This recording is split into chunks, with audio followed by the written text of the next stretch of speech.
Hello to those who've made it in so far. My name is Richard Joy, Executive Director of ULI Toronto, and we're just going to run a quick video promoting an upcoming series while people trickle in, and we'll get the program started.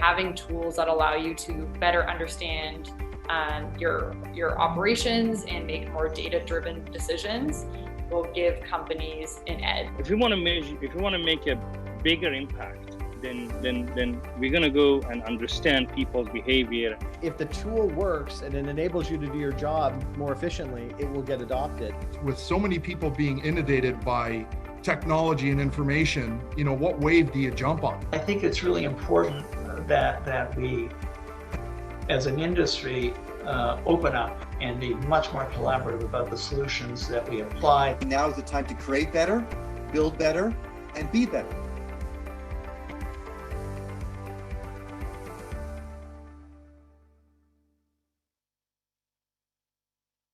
Good afternoon, everyone. Once again, my name is Richard Joy, Executive Director of the ULI Toronto, and I'm pleased to welcome you to today's session, Collaborative Contracting and Infrastructure. Today, our expert panel will provide a high-level overview of the key fundamentals of collaborative contracting, its evolution, success criteria, and challenges, along with lessons learned in the procurement, governance, and delivery of collaborative models. As a Toronto region-based organization, we acknowledge that the land we are meeting on virtually is the traditional territory of many nations, including the Mississaugas of the Credit, the Anishinaabe, the Chippewa, the Haudenosaunee, the Wendat people, and is now home to many diverse First Nation, Inuit, and Métis people. We also acknowledge that Toronto is covered by Treaty 13 with the Mississaugas of the Credit. We are all treaty people. Many of us have come here as settlers, immigrants, and newcomers in this generation or generations past. ULI stands in solidarity with the Indigenous communities demanding action and accountability for the ongoing legacy of the residential school system. We'd also like to acknowledge and honor those who've come here involuntarily, particularly those who are descendant from those brought here through enslavement.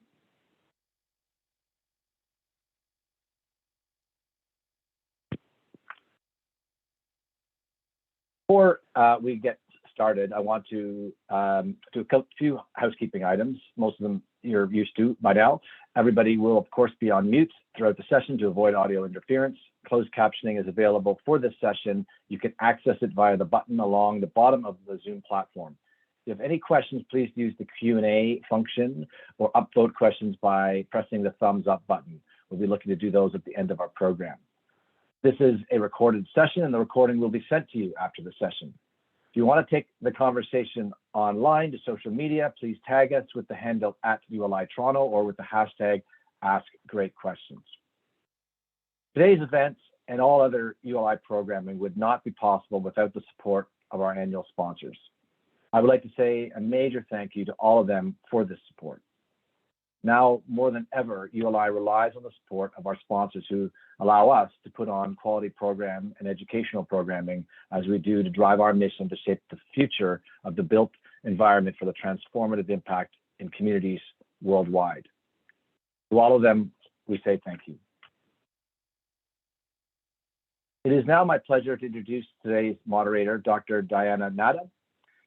Diana is a senior manager in the Capital Projects Advisory, oops, my script just disappeared on me, at Deloitte. She has 18 years of project management experience in capital projects with local and international assets, owner companies, and consultancies. She specializes in governance and oversight of capital projects, advising on project assurance and best practices in project delivery. She's also a thought leader and a published author with over 20 engagements. She's earned her PhD in project management, civil engineering from the University of Calgary. Her doctorate addressed success factors in decision-making around trust and information sharing in capital projects, and has addressed the disconnect between the C-suite executives and project implementers when funding and delivering capital projects. We have posted her bio into the chat, and so with that, Diana, I'm going to hand it over to you. Thanks, Richard. Hello, everyone, and thank you for joining us this afternoon. My name is Diana Nada, and I'm a senior manager at Deloitte's Capital Projects practice in Toronto. First, I would like to thank ULI Toronto once more for this opportunity today to facilitate this exciting discussion. I'm also thrilled to welcome you to this presentation and panel on collaborative contracting, a topic that I first heard of back in 2008 from my late PhD supervisor, Professor Francis Hartman at the University of Calgary. Francis believed in breakthrough performance. To give you a bit of history of why we're here, typically we've seen capital-intensive projects delivered through the DBB or P3 or variants of. We are currently seeing increased interest in the collaborative procurement and delivery model, which you're probably more familiar with as alliance contracting or integrated project delivery, IPD.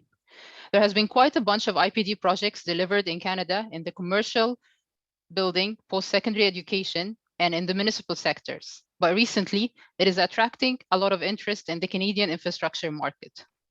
While no procurement model is a panacea, collaborative models may give us some more tools in the infrastructure delivery toolbox, and like any other tools, they work well in certain projects and less on others.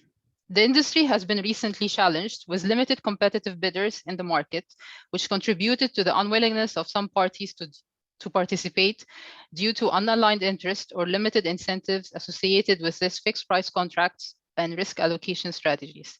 There are potentially good reasons for this, as we've seen a number of factors creating what can be described as a perfect storm. We'll first start today with a short presentation by Sam Pickering, followed by the panel discussion, then we'll open it to Q&A. To kick off this, I will now hand it off to Sam Pickering, who will introduce himself and provide us with an overview presentation on the following 3 topics. Thank you, Diana. I'm Sam Pickering. I'm a partner in the same practice as Diana, Deloitte's Infrastructure and Capital Projects. I've been working in the infrastructure space for over 25 years, primarily in finance and procurement matters. As Diana said in the intro, alliancing is one form of collaborative contracting. And these models have actually been around for over 20 years. I remember just about 20 years ago at Deloitte in the UK, we did a paper on flexible contracting models. And alliancing was identified then as one model that would enable flexible contracting. So what is alliancing? Well, I think it can be described as an integrated delivery model that aims to achieve a win-win outcome by aligning commercial interests of contractors with the owner's project objectives. Under alliancing, risk is shared by all participants, including the owner, and reward is determined based on collective performance. In theory, models like alliancing are suitable for projects where the scope is a bit fuzzy and risks are not easily identified and therefore allocated. And as Charles will speak to, I'm sure, Toronto's Union Station would be a good example of that kind of project. In terms of this first slide, what you've got is a spectrum of infrastructure delivery models. And as we move from left to right across the slide, the level of collaboration and integration increases. Models such as alliancing and IPD, those are located on the far right of the slide. In terms of collaborative contracting models, it's not a case of one size fits all. There's a lot of variance out there and a lot of standard forms of contract to go with those variants. Contract types listed on this slide, but one example would be Network Rail's PPA agreement, which itself, although Network Rail in the UK is based on an Australian precedent. One theme that seems to apply to a lot of these collaborative models is that they're based on a no sue or no claims environment. So what that means is that alliance participants are prevented from making claims against one another, apart from in certain very extreme circumstances. So if we could just move to the next slide, please.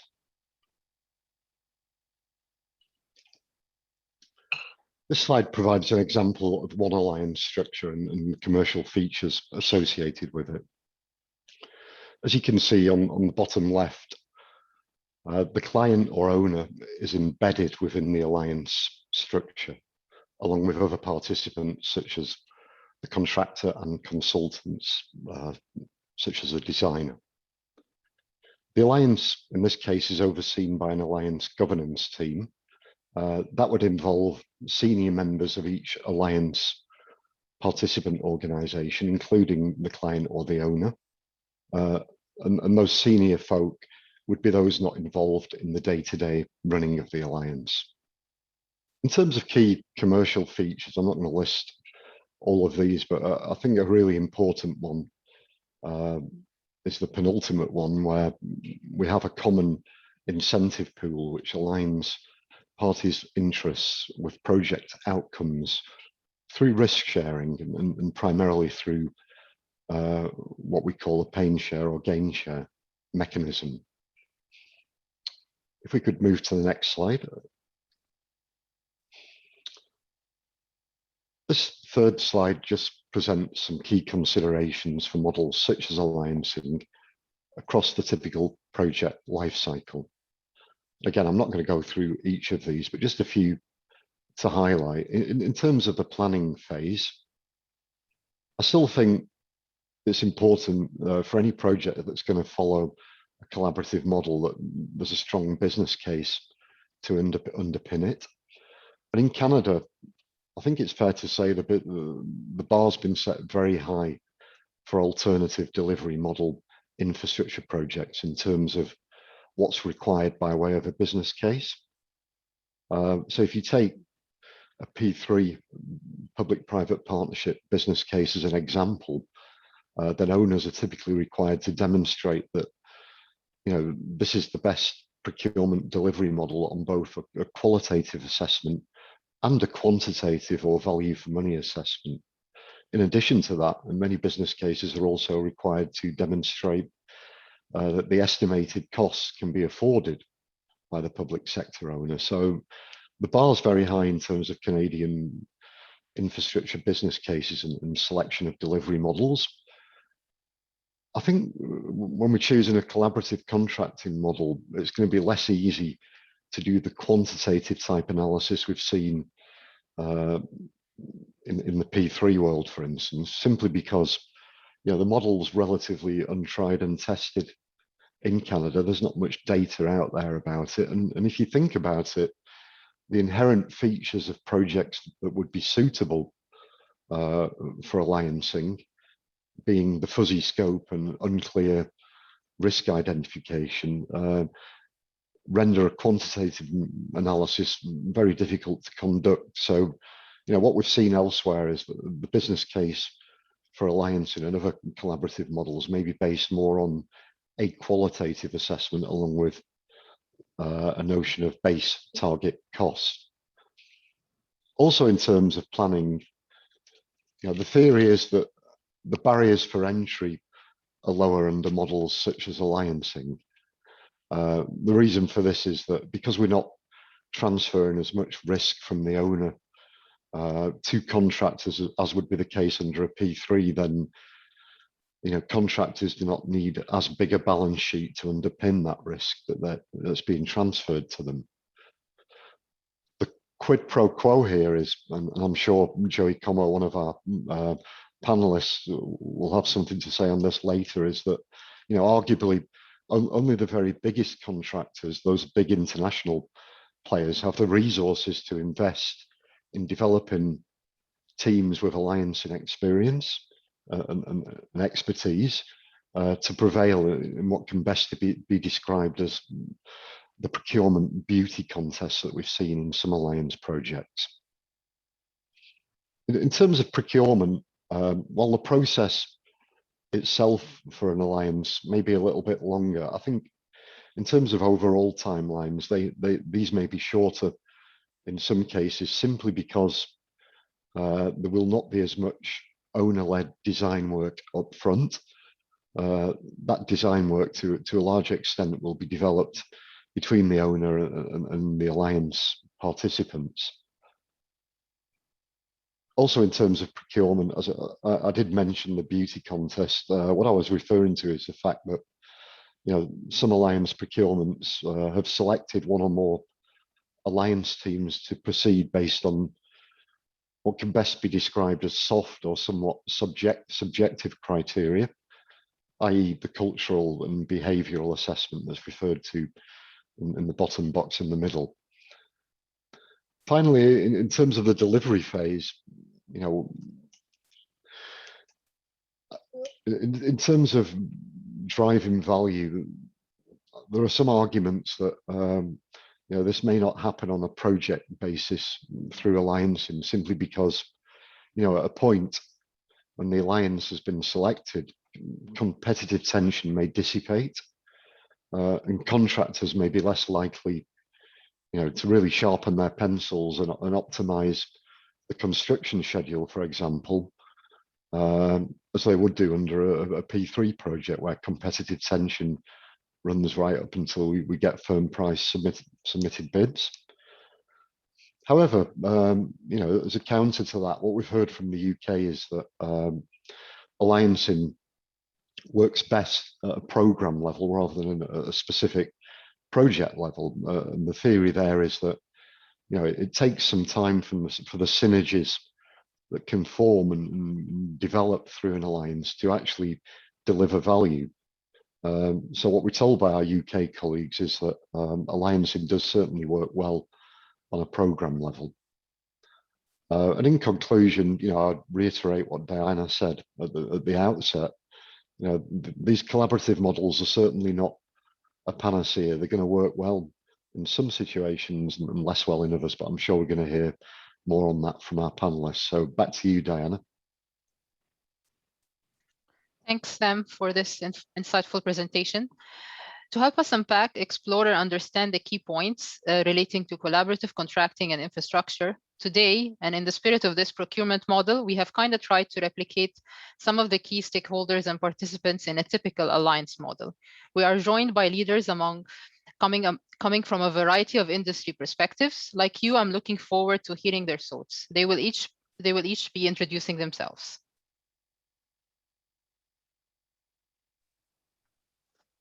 So I think I'm first. So my name's John Allen from Global Public Affairs, and we focus on communications and stakeholder engagement, and I lead the national infrastructure practice with the firm, and I also run the secretariat for the Future of Infrastructure Group.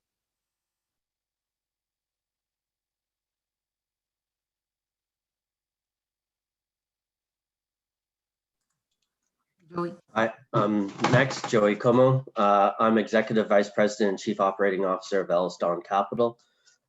We are one of Canada's leading infrastructure developers and contractors, and I've had the benefit of being involved from the beginning of the P3 program and have extensively responded to a number of market soundings related to collaborative contracting. Hi, I'm Elizabeth Mayer. I'm a partner at DLA Piper in Vancouver. Excuse me. I've been involved in the infrastructure market for getting on for 20 years now, and currently advising Vancouver Island Health Authority on its first alliance contract in BC for a hospital on Vancouver Island. Good afternoon, I'm Charles Van Niekerk, and it's great to join you this afternoon. I've been with Infrastructure Ontario for the past 8 years, focused mainly on linear infrastructure, and currently head up the team that is working with Metrolinx to deliver the province's transit projects. Thank you. With that, let's move to our discussion. Right now in Canada, we have two major infrastructure projects being delivered by Alliance. We've briefly spoke about them, the Cochrane Hospital Replacement Project in BC and the GOAT Rail Expansion Union Station Enhancement Project. The first question in our panel today, why do you think collaborative models or alliancing is being considered in those infrastructure projects in particular? Charles, perhaps you can shed some light on Union Station here in Toronto and give us an overview of the project. So first, I must say, I do not believe that changing the delivery model in itself will change the level of collaboration. A delivery model can be a catalyst, but collaboration is a culture and something we need to improve definitely here on all, both the owner and supplier side on all the delivery models. Saying that, we are very excited to explore collaborative delivery models like alliancing, simply because there's no such thing as one size fits all models. On the demand side, we've got a massive pipeline that we have to deliver. Our projects are becoming larger and more complex with each of its very unique constraints and opportunities. And on the supply side, we see our market is evolving. Our market is very stretched thin. So it gets more and more difficult to attract proponents to bids. And as we all currently know, the market is very volatile. So we are very proud of our P3 projects and we'll continue to use them, but we are expanding our options, including alliancing, as you said, on USEP in Union Station, and also to a much greater extent, actually progressive design build delivery. We mainly consider these for three reasons. I think speed of delivery was mentioned by Sam, where we do have limited bidders, and then where we can derive more value through joint solutioning, both from innovation and to better deliver benefits and to drive down risk for all parties. Union Station specifically, and we can talk about it a bit more later, but that was more related to the extent to which we can transfer risk and to the extent that we have to jointly manage those risks. It's just simply not something that's possible in the P3 delivery model. Okay. Thanks, Charles. Elizabeth, what about the Cushman Hospital in BC? What have been your experience? Yeah, so that's a very interesting project. It's I guess similar to Charles, the market in BC is somewhat constrained, and there's a lot of projects going on, and we have seen some significant players say that they really don't want to do fixed price contracting anymore, whether it's on a P3 or a DB basis, and so that the infrastructure BC has been kind of moving towards, again, progressive design build, but now looking for alliancing in key projects where the risks are such that we're just not getting the number of bidders that you would want for projects. So the Cochrane Hospital, it's on Vancouver Island. It's kind of it's not near Victoria. It's maybe kind of 100 kilometers north of Victoria. So it's not hugely remote, but it's quite remote. It's quite a big project for a hospital project, and we are applying the BC's Community Benefits Agreement, which funnels the supply of labour through BC infrastructure, and so there's there's a number of constraints on the project that made it feel suitable for alliancing.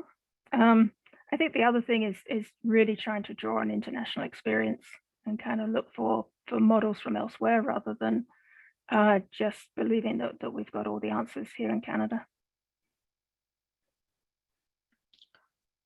Thanks, Elizabeth. Certainly in its early maturity between the two projects, the BC and Ontario, there will be some stuff that we will be learning during this journey.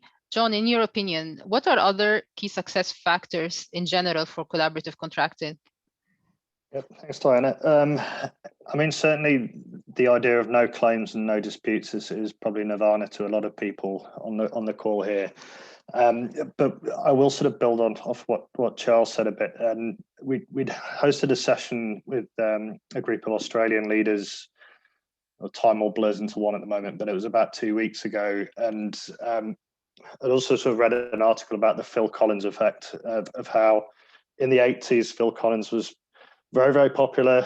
He was the man, and then the popularity sort of waned. And now he's sort of getting that rebound. And it's sort of interesting sort of hearing them. They've been doing Alliance for quite a long time, and really sort of doubling down on it to deal with a specific issue of risk around these sort of complex projects.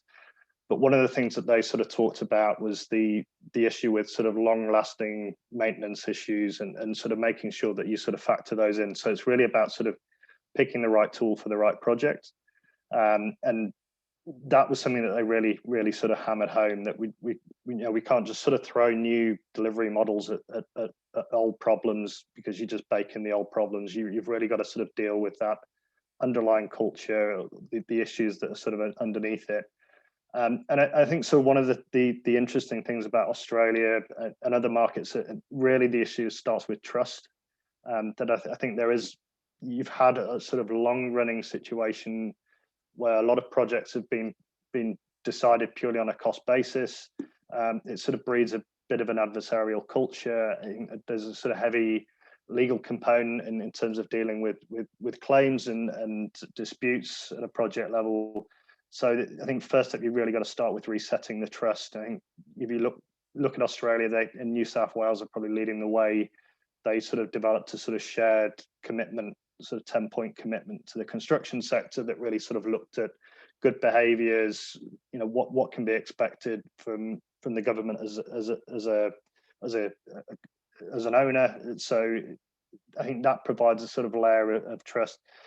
The other issues are sort of around engagement. I think whenever you sort of introduce a new model, I think BC is doing this very well, is going out and educating the market about it, talking to the association, saying this is what you can expect, this is how you can play in the market.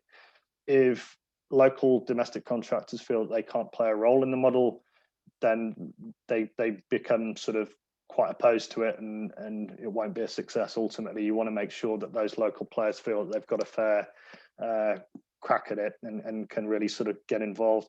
Transparency, I think, is hugely important as well. So you see places like New Zealand, the UK, when you're looking at picking a delivery model, why are you picking that delivery model for that particular project? And you know, if you feel it's the right project, get behind it, be transparent about it. This is why we picked this model. This is the benefit. This is the value that'll come from it. But I think sort of most importantly, it's around the mindset. And I think that the challenge you get with procurement professionals is that they're always sort of facing this issue of it's about cost. It's about getting the lowest cost possible for a project. And when you're sort of constantly looking at cost as the deciding factor, you're going to run into issues. I mean, none of us sort of go out and make our decisions on everything we buy purely based on cost. It would be ridiculous. But I think there is work that we need to do, both as on the owners, on the private sector side, to really sort of show that you've got to look at things beyond cost. You've got to look at value and what do these different contracting models bring, and why are you doing them? So when the Auditor General sort of looks at things and says, well, why did you pick these guys? They're more expensive than the others. You can really sort of transparently sort of point to these are all the benefits that we got from using this model. Thanks, John. I still think that Phil Collins is a legend. I attended one of his concerts a few years ago, pre-COVID. Yeah. It was still great. I'm looking more like Phil Collins these days as well. So it's.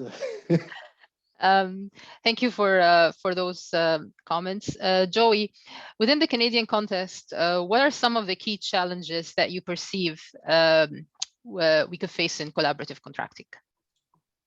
Thanks. And naturally, they went to the person working for a contractor to identify the challenges with the model. So on that note, I'll kind of highlight just three general trends that I want to focus on. The first one is around the no-fault clause and forfeiture of rights to claim. That seems to be a general premise, which is going to be a significant hurdle. The second one is the procurement process itself.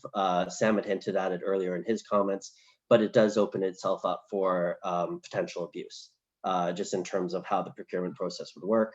And then third is a little bit more of a high-level question, but what is the actual problem that collaborative contracting is trying to solve, and why is it being viewed as at times as the panacea? Because we're certainly seeing a number of owners leaning towards the model without necessarily waiting until the pilots have been tested and for us to gather our Canadians' lessons learned. But to go back into each one of those topics, the first challenge is around the no-fault clause and the forfeiture right to claim, because when we look at issues such as that, first off, really what's happening is it's countering the current trends and approach in contract management, which is happening across P3 projects across the board right now.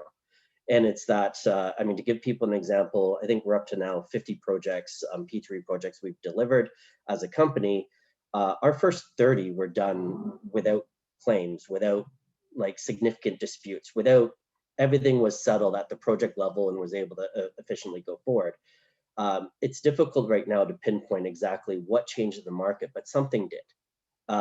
Whether it was the sophistication of the clients, whether it was unsatisfaction with that particular delivery model, you know, the amount of risks that were being transferred. But there was one general, you know, I could pretty much identify it from the point when P3s went from being social projects to being civil projects. And it's no hidden secret that there's very few contractors in the Canadian market right now making money in the civil fixed price space. In fact, actually, there's some major losses happening right across the board, which is causing a lot of these other problems. So when we layer in where we are in Canada, and then we start to consider essentially the concepts of no fault clauses and forfeiture right to claim against one another, I sometimes feel as though we might have missed the bus in terms of where this opportunity was. There's a little bit of idealism to this this collaborative contracting model, which would have been better received maybe 10 years ago, which is actually going to be a significant uphill battle for people to address right now, when we're still going to have to, I hate saying this, fight through the existing claims that are on projects right now. And at the same time, we're going to have those same owners then promoting this collaborative contracting model. It just, to be honest, it feels a little disingenuous on the one hand to kind of do both. So, I mean, that's going to be one major challenge, I think, as a market and as a philosophy that we're going to have to really wrap our heads around.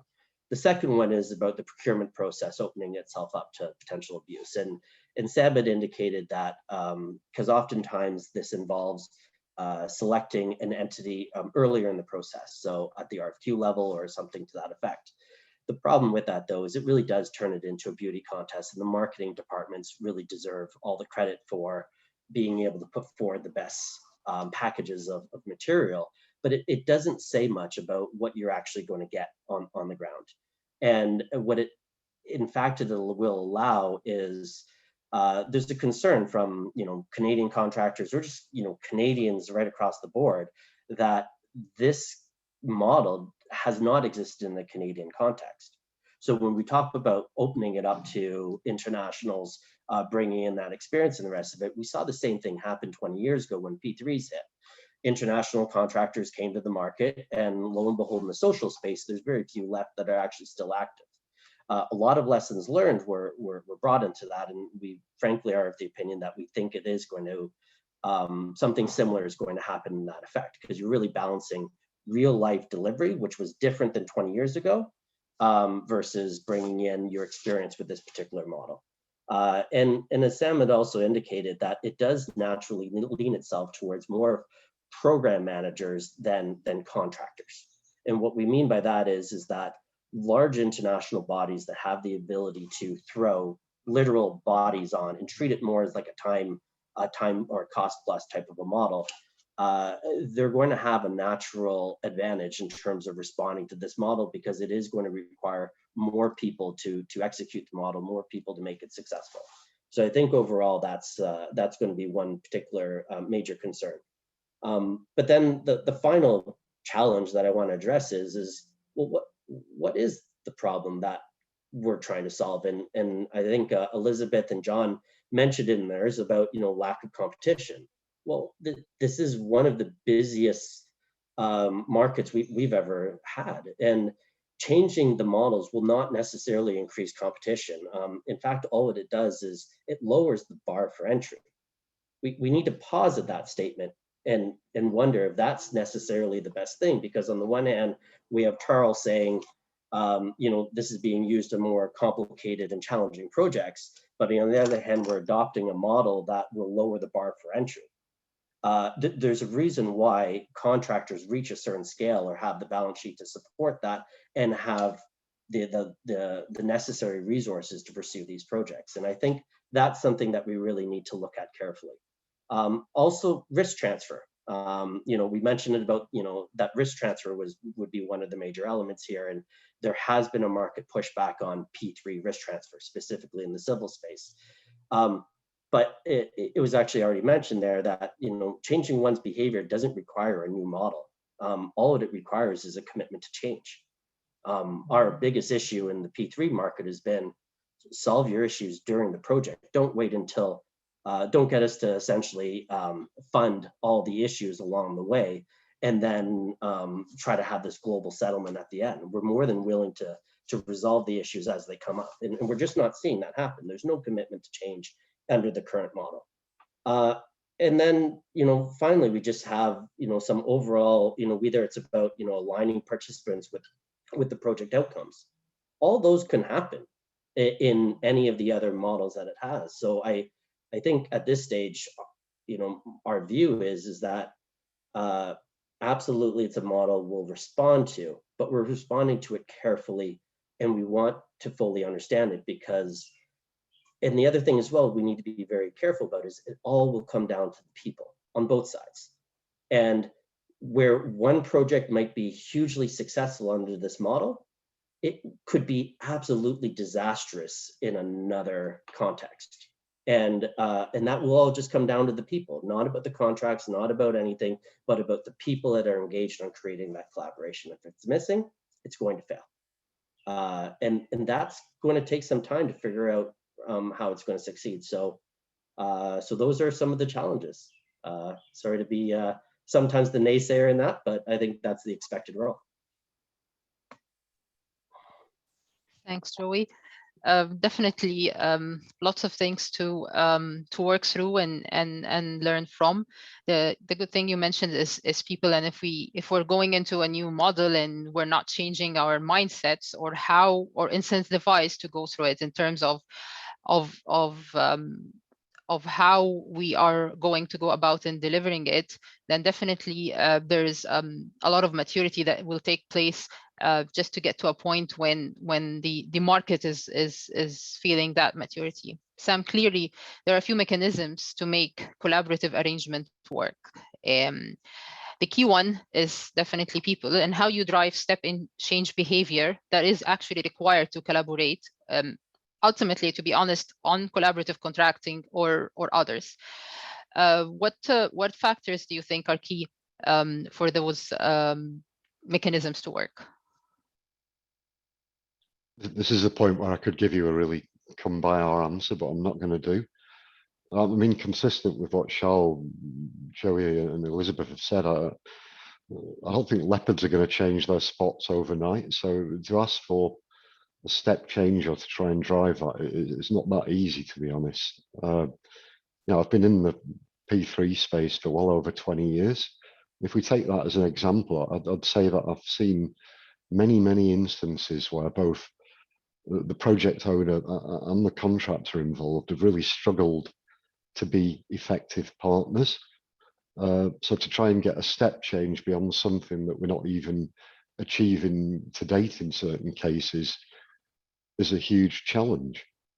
To Charles' point at the beginning, this is something that's going to take time to achieve, and it's not necessarily driven by a delivery model. What we hear on the UK projects, again, to this project versus program theme, that we see the right behaviours evolving over time on programs, but on an individual project basis, it's difficult to just change things in an instant or on one procurement. I think just thinking at some of the barriers here, on the public sector side, you've got a governance challenge. So, the structure of many public sector organisations doesn't lend itself well to the alliance type model, where you need, the representatives of the public sector to have the authority to make decisions with the alliance partners, on a timely basis. They can't be going back to the higher ups to get approval for things, and everything's contingent on that. That just won't work, as it doesn't work in an effective negotiation, for example. So you need governance structures to enable models like alliancing to work effectively, and many public sector organisations are simply not equipped currently to do that. We can say a lot about incentive structures, and they will drive behavior over time. We've seen that again in P3, where low price compliant evaluation approaches will drive a certain behavior from contractors and bidders on these projects. So yeah, the incentive structures will help change behavior, but it's not going to be happening overnight. I'm not sure if any of the other panelists would like to add to that or disagree. I think on the incentive side, certainly from what we've seen, when there's an over-reliance on penalties to sort of drive behavior, that's really sort of embed some of the negative behavior and some of the adversarial relationship. And we're sort of hearing about, we did some work with the road builders here around area maintenance contracts, and it got to a point where people were sort of, from the ministry, were going out measuring grass in the medians to say, oh, this is too long, it's longer than it should be, so we're going to fine you. So when it sort of gets into that relationship that it's almost being policed by the other, and I think that's maybe where the alliance model, if it can at least sort of infuse a bit of positive behavior, it's tried to be positive in my life, but it's not going to change overnight. But yeah, it is maybe sort of worth trying in some instances. But and again, this sort of goes across all types of contracting model. If you're over-reliant on penalties to drive behavior, it might work in the short term, but the long term, it's going to come back and bite you. I'd like to add one point as well, which is I think the process has to start in the procurement stage. The experience that we're going through currently on Couchum, we're at the kind of first stage of the RFP, where we're kind of evaluating the proponents with a view to moving forward with 2 proponents. There's a huge amount of work on the owner side to kind of make sure that the owner team understands that this is not business as usual, and the meetings with proponents and the even the evaluated sessions need to take place with that kind of collaborative mindset in place. And so it is interesting to kind of go through that and to see behaviors changing through the procurement process rather than waiting till the contract's in place.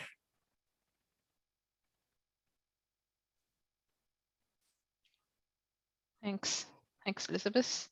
Charles, well, we've been hearing a lot that the asset owner preparedness is a significant contributor to collaborative contracting and its success.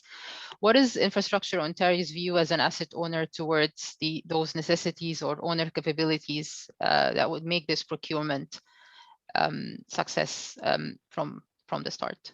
I think it's becoming a bit repetitive, but as Sam stated, for us, the biggest success factor, and at this stage, our biggest concern, is the cultural attitude.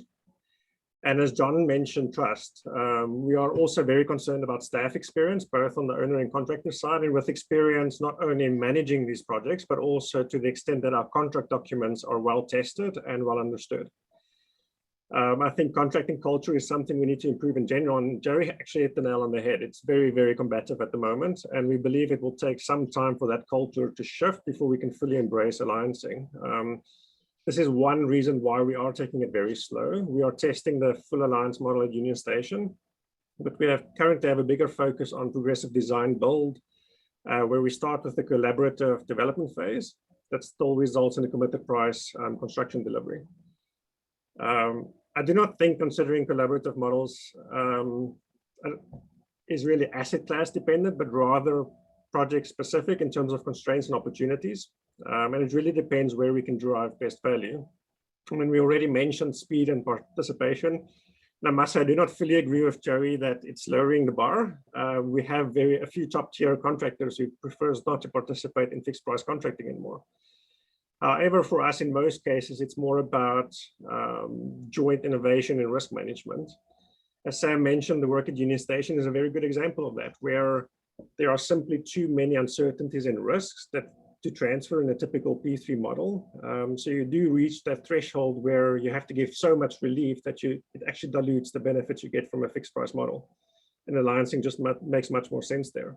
We've got examples, for example, on very remote locations. Winnebago Area Health Campus is very remote, inaccessible by road, and has got very, very unique challenges from both the design and construction perspective. So best for us to pick a partner to jointly develop that solution with a private sector view on it as well before we finalize scope. Then we've got Go Expansion on Corridor Works, which is currently one of our biggest procurements, where we have a hybrid solution and we introduced a 2-year development phase so that we can jointly innovate and develop the train service solution and drive down overall risk before the contractor commits to pricing. The level of collaboration we need to jointly optimize the solution and manage the risk is simply not possible within the constraints of a typical procurement process and is not practical with multiple teams. And we evolve that procurement to that extent. In some instances, we simply do not have sufficient bidders. And then we look at the best way to derive value where we do have to negotiate pricing. Thanks, Char. It's definitely not applicable to all projects or all sizes, and it will be case by case. Thank you all for those insights. With this, we come to the end of our panel discussion. Thanks, Elizabeth, John, Charles, Sam, and Joey, and everyone for this great discussion. With that, we now hand it over to Richard, who will be facilitating the audience Q&A. Okay, Diana, I'm probably going to need you to help me with some of this just because I'm translating a bit, but I'm going to literally read the top question here and we'll go on our way through and just remind people that they can put in questions. This is obviously a more technical panel and that's why some of which I don't fully get. I apologize for the background noise, but here's the first one. It seems there is a real change in interest from developers and constructors on fixed price contract, be it stipulated sum or P3s. This seems to be validated by the significant delivery issues and claims on the transit P3 projects in the province of Ontario and around the country. Can we get a comment on why we think this movement is happening? And how does an alliance model distribute and enforce delivery risk without creating the same issues as on P3? So someone's picking up on, I think, Joey's comments a bit, but maybe we could get a little more focused. And I know that question came in earlier and it was somewhat addressed, but Diana, who do you want to direct that to, if not Sam directly? Maybe Sam. How do we start? I think this is, sorry, Sam. Yeah, Go ahead. We should.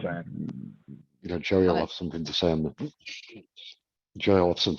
first piece of the question, but in the second, well, I mentioned earlier that Alliance is predicated on the no claims or no suing environment that's embedded into the contracts. So how do you avoid all of these claims? Well, that's the obvious thing to point to, but really what happens when there's a cost overrun is that the parties share in the pain of that, so it's not all absorbed by one party to the alliance. That's the theory, at least.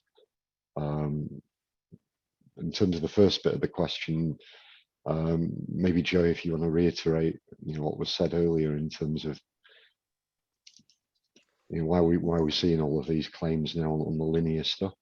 Yeah, no, no problem at all. I mean, to address that very specifically, it comes down to, I mean, the same kind of P3 risk transfer was used on social projects that was then transferred into civil projects. And ultimately, the major challenge that most projects have is getting out of the ground. But as well as the complexity of, it wasn't just civil projects, it was the complexity of transit projects themselves. So it comes down to systems integration, over reliance on JV partners, and kind of you essentially were constrained by one particular entity that was essential for the project success, typically on the private sector side.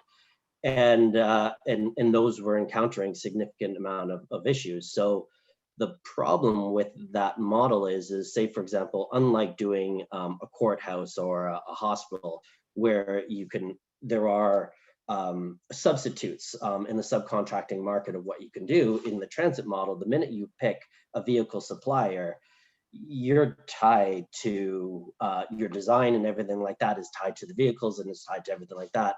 So what ended up happening I mean, to be very candid, people aren't making money in the civil space. So as a result, they're looking at the fixed price contract and saying, this just doesn't work for us anymore. We don't necessarily, doesn't make sense to deliver a $2 billion program and make no profit for the private sector. So as a whole, what is happening is we've been pushing back on the risk allocation, on the risk transfer, but on the other hand, rather than addressing the risk transfer, it seems to be the solution is leaning towards, we'll find a different delivery model. Well, no, just solve the issues you have in front of you. And what will happen is in fact, actually, you'll watch the market come back. The market is frankly just formed this view because we're having issues dragged out years, and it's tens of hundreds of millions of dollars out there that we can't afford as a market anymore to leave unresolved. And so those are part of the problems. A lot of them are coming to, we did not see this in the social space whatsoever. Now, unfortunately, though, those bad behaviors are actually, we're watching them getting adopted by our social partners as well. And in turn, like, just give people an example. At Ellis Dunn, I think 5 years ago, we didn't have a single claims lawyer. We didn't need one. Now, we're growing a department. So that's a problem, and that's not the way we wanted to do business, but it's a natural reality of where this model has driven us. So picking on this thread here, two questions, maybe I'll ask them both. One is, what can be done to increase the levels of trust that are needed in this collaborative approach? And the other one is, with respect to public sector willingness to change, to adapt to new models of delivery, where does Toronto fit on the scale of adaptability? So maybe where, whether Toronto, I think that could be taken more broadly, but public sector side, where are we in terms of having, and I think that was somewhat discussed in Charles, your point, but maybe that you could take that latter question. But in terms of trust, what are the things that could be done, or yeah, I'll leave it at that. I was going to go further, but let's leave it at that. Let me maybe jump in there, and Jerry, I think Sure. you'll be happy to hear we're definitely not stepping away from P3s. We're just adding collaborative models to our repertoire of projects we can use, or delivery models. I think we have a few issues, and Jerry hit the nail on that. It's when kind of projects move from social to transit. I think a lot of contractors out there didn't fully understand the risk profile of linear projects. Most risk in projects is in the ground level. I mean, uncertainties in the ground. You think of contamination, utilities, etc., permitting. And with linear projects, you're always in that realm. Whereas social projects, you kind of get out of that realm, and then once you're in the air, it's mostly on the contractor. And I think a lot of contractors that just underbid the projects. We often see bids come in where we look at a schedule and say, well, that schedule looks totally unrealistic. So it's an understanding of risk, and of course, owner being reasonable and fair on risk transfer. But I think we need to change our attitude during construction. I think this culture has developed that as soon as the contractor gets involved in trying to help risk, the contractors try and shift the blame or accountability, and the owner feels like, well, they can't get involved because as soon as they do that, it kind of feels as if you're taking risk back. We need to change that. We need to open communication. We need to get to a point where both parties can help both parties manage each other's risks without taking accountability or risk back. And once we open those communication, that collaborative methodology, we can actually solve things before it becomes big claims. So I think it's generally just that attitude where, to Joey's earlier point, it is becoming more combative. People are starting to focus more on what do I need to get in place to make a claim or to manage a claim versus what do I need to get in place to manage a risk and avoid the risk. And that's where we need to get back to. It's an attitude, it's staff training on both sides. I think with all the work and the amount of work we've got in Ontario, we've got a lot of new staff members on all sides. People are not that experienced they used to be a few years ago, and we need to work on that. So on to Joanna's question on the public sector side, it's a growing capacity, but not necessarily. It's going to take some time to grow the capacity to see this model more fully considered. Is that I think that's a fair. It's capacity not only in terms of the experience, but also in people with that mindset of managing these models. I think the worst thing we can do is implementing an alliance model where the people managing those projects or on those projects hasn't got that mindset. Raphael asked a question, two questions. Who is the facilitator working towards addressing conflicts and keeping the focus collaborative? And perhaps, or she's also suggesting that a facilitator who manages the relationship between the owner and the delivery partner. So that's a bit of a governance question. And I know that Sam, you also raised governance in your earlier remarks as well. So maybe we could speak more broadly to what needs to be in place to allow for the facilitation of what is clearly a contentious opportunity or potentially very contentious process.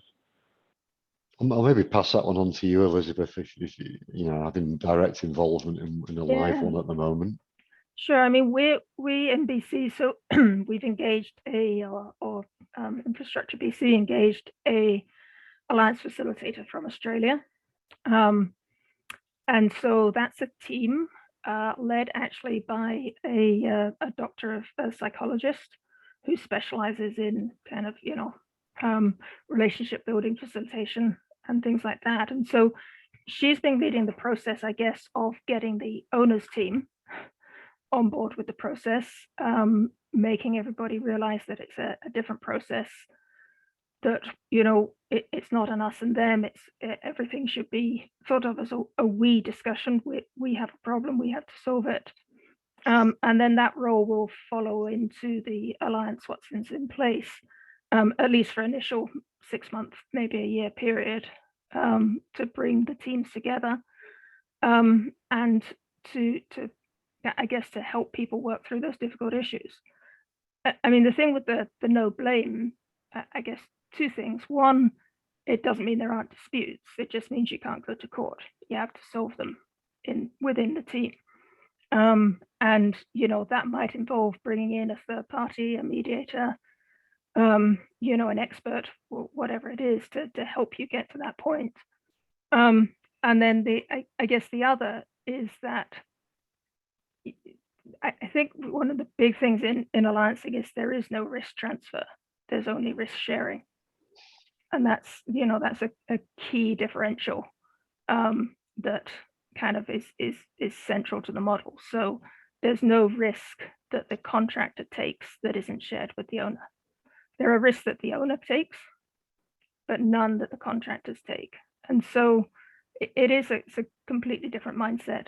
Things that would normally be disputes are more a question of how do we solve this problem, and the disagreements should be on the edges of whether it's strictly an owner issue as opposed to an issue that should be dealt with in the alliance. Anybody else want to comment? We have about 30 seconds only anyways.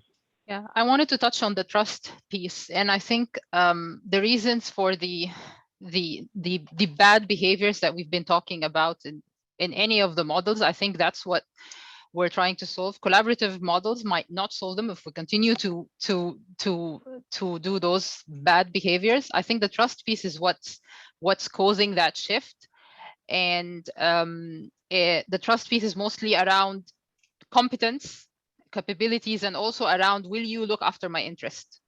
And I think the way that the model is being thought of is that we're all going to be on the same page, and hopefully we can solve all of those problems together and share the risk. We all gain or we all lose. But definitely, if we're not having that mindset shift, and if we're going to go into a collaborative model with the same bad behaviors, with the same attitude, I don't think we're going to get anywhere, and it will be we'll look for something else. Or it would be definitely a failure. I think the key here is maybe what would be adapted from the problems or the behaviors that we're facing, and what can be changed, whether in that collaborative model or P3 or any of the other models. Well, thank you very much. What I can tell you just very quickly, just in closing out this program, is that the Urban Land Institute, along with the Future of Infrastructure Group, that John Allen mentioned earlier as a advisory council looking at these kinds of projects. In fact, those who are part of that on this program today in the audience are staying around for another half hour for a few more questions. But I want to thank Diana, Sam, John, Joey, Elizabeth, and Charles for what was clearly the beginning of something we need to do more of. There was comment that the timely conversation, when would it be up on Navigator?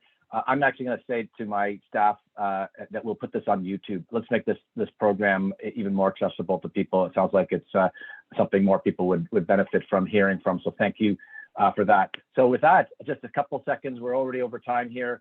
Upcoming events that you can see, we're starting to get to the end of our season. We've had an incredible season, but there are two more amazing, including the Mayor of Burlington tomorrow.